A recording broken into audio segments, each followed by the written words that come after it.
ကိုအိမ်တော်ဘက်ကလွဲလို့တခြားပုဂ္ဂိုလ်နဲ့မပြစ်မှားဘူးအမျိုးသားပဲဖြစ်စေအမျိုးသမီးပဲဖြစ်စေ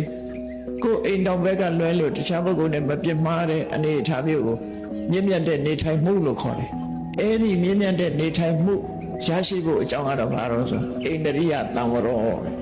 ကိုယ့်ရဲ့မျက်စိနာနာလျှာကာယမနဆိုတာကိုထိန်းချုပ်ဖို့လိုအပ်တယ်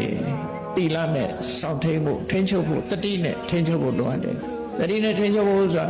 မျက်စိကကြည့်ပြီးတော့လောဘမဖြစ်အောင်ဒေါသမဖြစ်အောင်နားကနားထောင်ပြီးလောဘမဖြစ်အောင်ဒေါသမဖြစ်အောင်ဆိုလိုတာက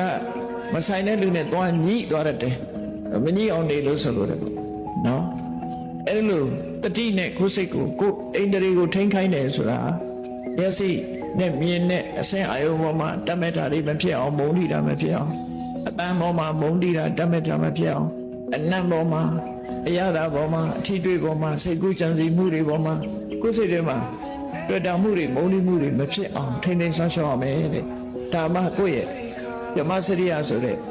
မြင့်မြတ်တဲ့အနေအထားတစ်ခုဟာခိုင်မာမှာဖြစ်တယ်လို့မြတ်စွာဘုရားဟောယဟန်နေဆိုလည်းပဲထို့တူပဲဆုံးမတယ်မြတ်စွာဘုရားအိန္ဒြိယသံဝရဆိုလောဘဒေါသမဖြစ်အောင်တတိနဲ့ထိမ့်ဖို့တို့စိတ်ထဲမှာဖြစ်ပေါ်လာရင်တော့မှဒါမသိတော့ဘူးသိတော့တဲ့အရာမဟုတ်ဘူးကိုယ်စိတ်ကိုချိုးနိုင်ပေးရမယ်စိတ်ထဲမှာဖြစ်ပေါ်လာရင်ကိုယ်ပဲလက်မခံရဘူးချိုးနေရမယ်ဒါကိုသံဝရလို့ခေါ်တယ်သံဝရအဓိပ္ပာယ်ရှင်းအောင်ပြောရမယ်ဆိုလို့ရှိရင်ချင်းကြိုက်တဲ့မန္တလေးကကိုချင်းကြိုက်တဲ့မှတ်ထားချင်းကြိုက်တဲ့မန္တလေးမှာ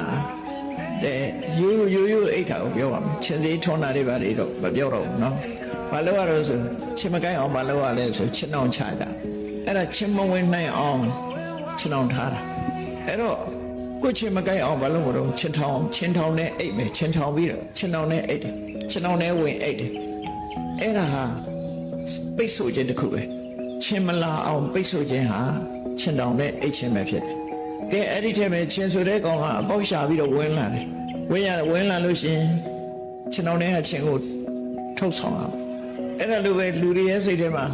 မကောင်းတဲ့စိတ်ကလေးမဝင်ရအောင်ကြွတင်ပြီးတော့ပိတ်ဆို့နော်ချင်းတောင်ထောင်းတယ်လို့ပဲမကောင်းတဲ့စိတ်မဝင်အောင်ကြွတင်ပြီးတော့ပိတ်ဆို့တာသံဝရလို့ခေါ်တယ်